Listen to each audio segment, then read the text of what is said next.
Good morning, everybody. Thank you. I would like to start just thank you to the organizers for inviting me to participate in this timely and very interesting symposium. And it's a pleasure, and I'm really delighted to participate in it. So first of all, I would like to acknowledge the indigenous territories for sharing with us their treasure in the form of the territories that the University of Manitoba campuses are using. And organizers asked me about to give some highlights about the research capacity that we have, and at this point I would like to just put some context about the topic that I'm going to talk about, because the results that I'm going to present, those are the outcomes of the research lines that I've been doing in the last 20 years in the Institute of Agrochemistry and Food Technology back in Spain. But some months ago, I landed in the University of Manitoba as head of the Department of Food and Human Nutritional Science. And because of that, I want to present the research capacity of the department. I'm not going to go through a very long list of facilities or equipments, because I think that our really strength is the team of faculties that we have, because all of them are very well-reputed researchers, internationally recognized, and I think that is our strength, and also because we can cover multidisciplinary knowledge, going from food science to nutrition to dietetics. And that allows us to build up projects from a holistic approach, apart from the facilities that we have in our laboratories. So going back to the topic of my research, is going to focus on gluten-free foods. And first of all, the question that we can make is why gluten-free foods?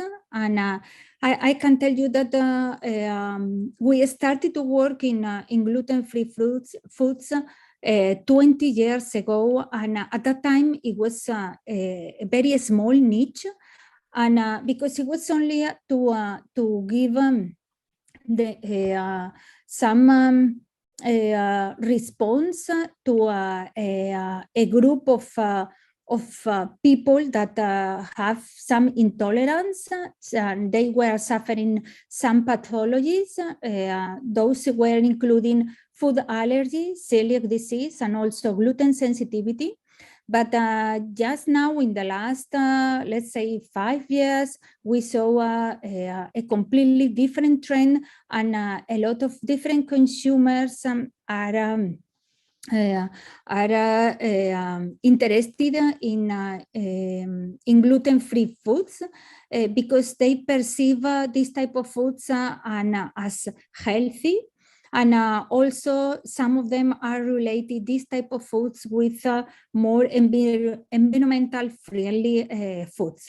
And the same trend is observed here in Canada, because a study conducted in our department by Dr. Reeder showed that the trends in gluten-free foods consumption in Canada are following the same pattern. So about gluten, I'm not going to go into detail about gluten properties or what is gluten, but being focused on bakery applications, because I'm going to talk mainly about bakery applications, I can say that Gluten is a plant protein with unique properties, and mainly because it's insoluble in water, but also because it has a great viscoelasticity and also filming properties. All those properties are really important when we are trying to develop different baked products.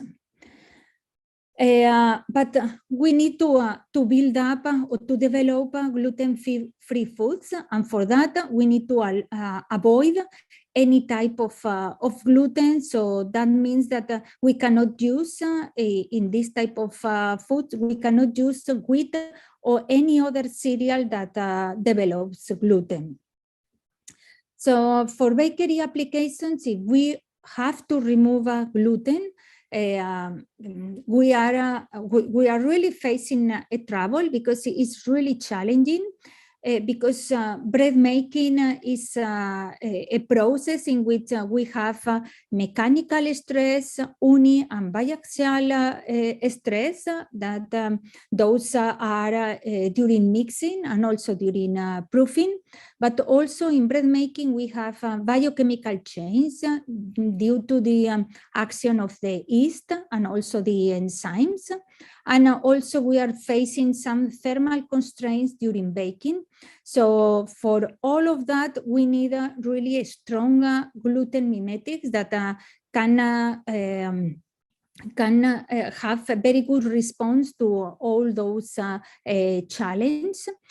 And usually for developing gluten-free foods, we are using hydrocolloids as a gluten mimetic.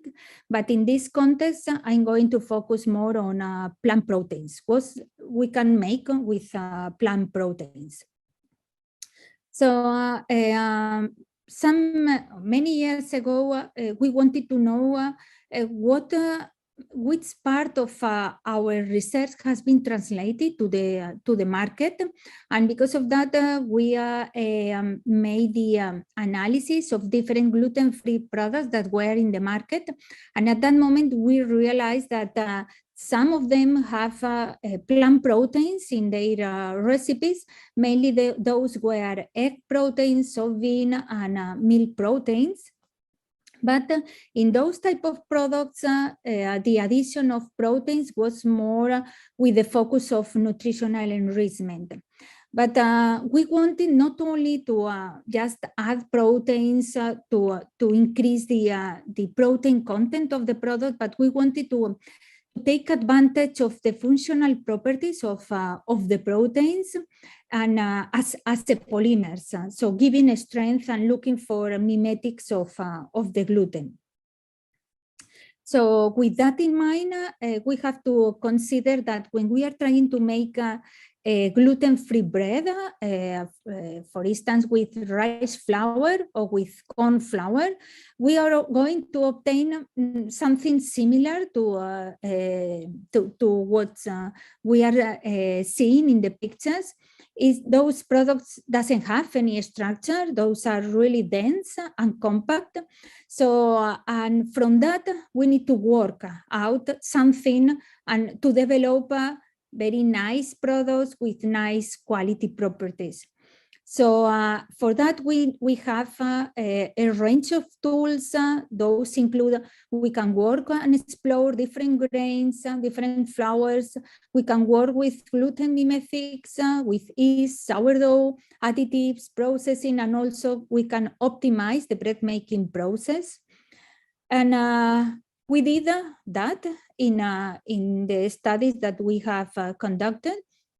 So we started this research line trying to have some additional knowledge about protein functionality, and for that we started testing the functionality of pea and soybean proteins, and also some protein from animal origin like egg albumin and whey.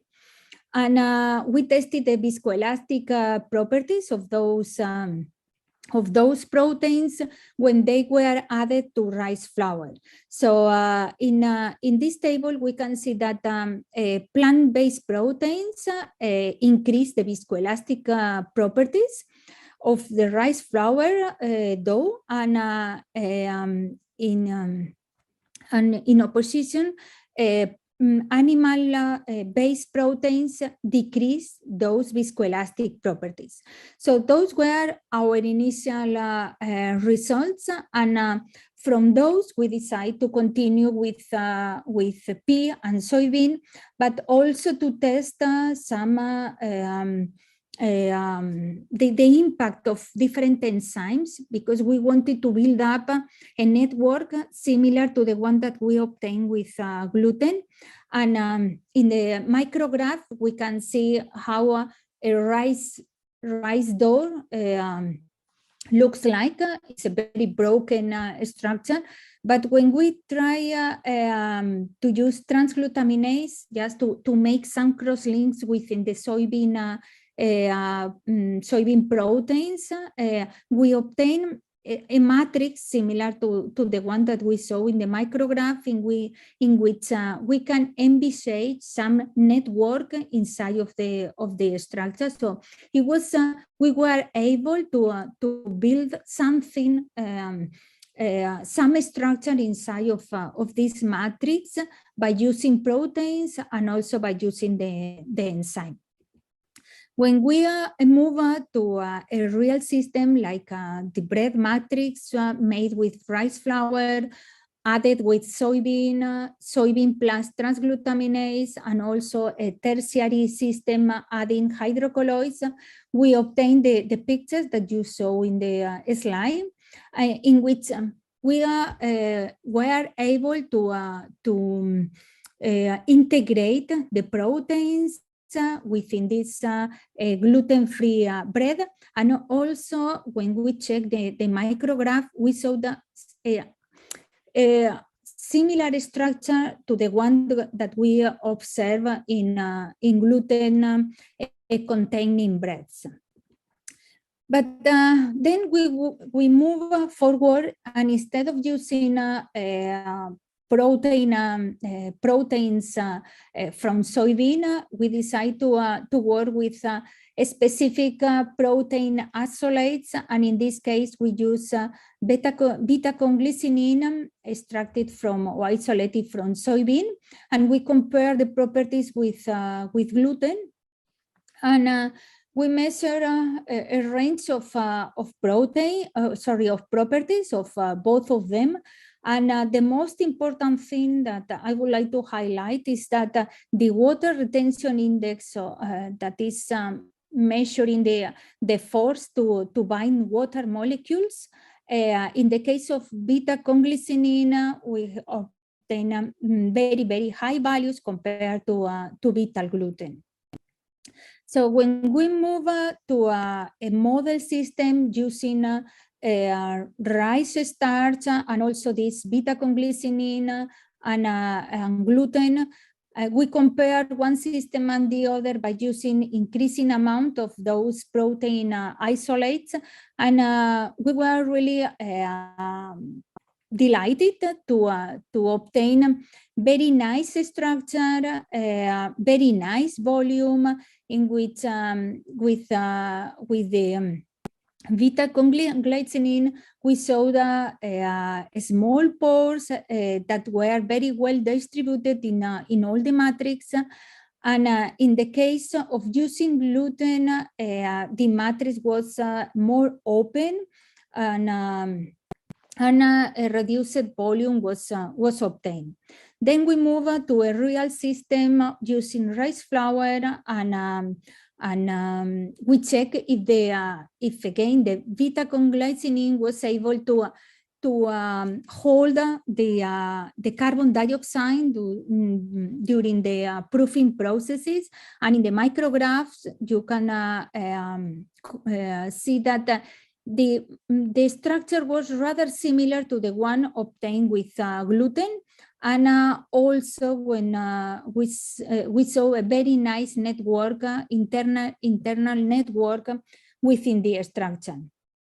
So we confirmed that this isolate was very useful for making gluten-free bread products, and we increased the protein content in this way. Before I said that animal-based proteins were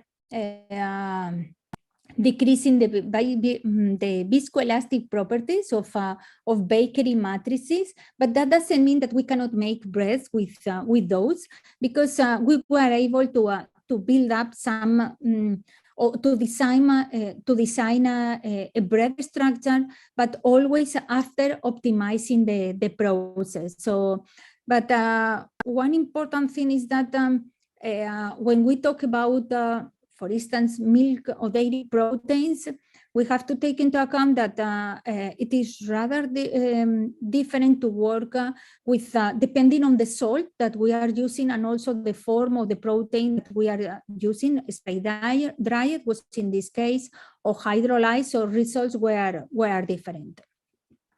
Other important point when we work with proteins is pH. We have to take into account that proteins are biopolymers and they are affected by pH. So in this study, we conducted, we wanted to analyze the interaction between cornstarch and different protein isolates using pea proteins, rice protein, and also protein from egg or from milk, and check the interaction of those during heating and also during cooling, measuring the viscosity of the system. So when working with pea proteins, the pH was not really affecting. We worked from 4.5 to 7.5. And neither in the case of rice proteins, but when we work with egg proteins or milk proteins, the pH have some impact. And in the micrograph, we saw that there was, depending on the pH, we have some agglomeration of the proteins. And in this type of system, in gluten-free breads, one important property is hydration of the system. And this example shows very well the importance of this parameter.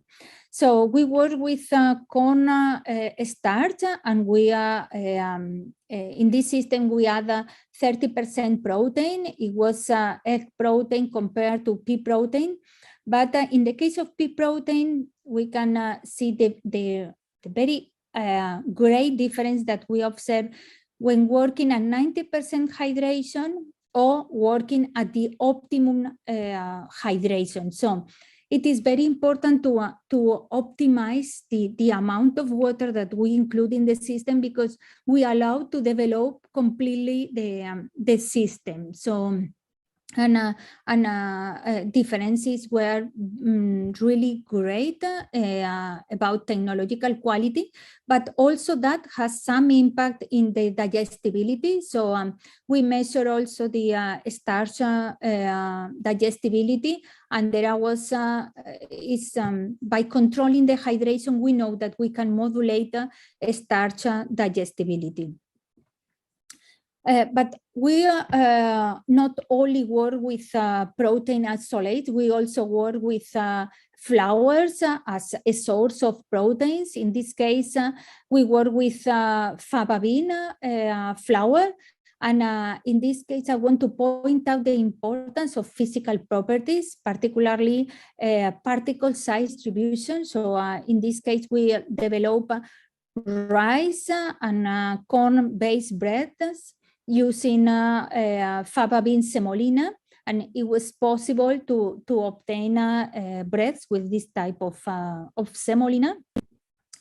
Also, I would like to stress that we can work with legumes, like in this case was chickpea flour, but after subjecting the chickpea to different treatments, physical treatments. So we work with germinated chickpea, with malted or toasted chickpea and also cooked chickpea, and from those we made flours, and then we try to develop different breads. So you can see that after applying those physical treatments, it's a way of innovation, because we can make completely different type of breads, gluten-free breads, after applying those technologies. Also, this is a different example, but is other type of application of flours as source of proteins. But in this case, it was not to make directly gluten-free bread, but to make sourdoughs. So we can use germinated chickpea, and then use that flour to make sourdough, that we can use that type of sourdough to as ingredient in bread making. And finally, I would like to also to share with you this work in which we use a flour, but this flour was from a rhizome that is called colocasia, and from that rhizome we made flour. And we use this flour as a source of protein. The content of protein of this flour was around 8-9%, not very high. But in this study, we try to apply the whole range of tools that we have to develop gluten-free breads, applying enzymes, applying hydrocolloids, or applying physical treatments to the flour. So I'm not going to go into detail to all the treatments that we apply, but it was important for us that with all of them we could obtain breads with different characteristics, and also it was a way to modulate the starch hydrolysis that is related to in vitro starch digestibility. So we can also modulate the digestibility through these tools. And to end this talk, I would like just to the message that I would like you to take home is that gluten-free bakery products are very complex. They are very complex matrices in which we have to integrate too many different things from carbohydrates, proteins, lipids, and also all together in sharing the space with gas, with carbon dioxide, and keeping all the matrix together. So for getting that, we have the knowledge about many different tools, the knowledge about grains and flours, gluten mimetics, yeast, sourdough, additives, processing, and trying to hold and to integrate all of them, optimizing the bread making process to obtain a nice bakery product. And also it was one of the questions that the organizers wanted me to share with you is opportunities for research collaboration in the area of sustainable proteins. I would like to end as I started my speech, that we have a lot of, we are a team of researchers with different expertise, with multidisciplinary knowledge. So we can build a team to go from ingredients and food production, and also from ingredients and food characterization, and approaching projects from the technological and also from the health impact of proteins and protein-based foods. So I see plenty of opportunities for cooperating. And I want to acknowledge, of course, the people that have been helping me in getting together all these results and doing all this research, and also researchers from different countries that have been cooperating with me through the years, and also the funding sources that allows us to make research. And finally, thank you to all of you for listening this speech. Thank you so much.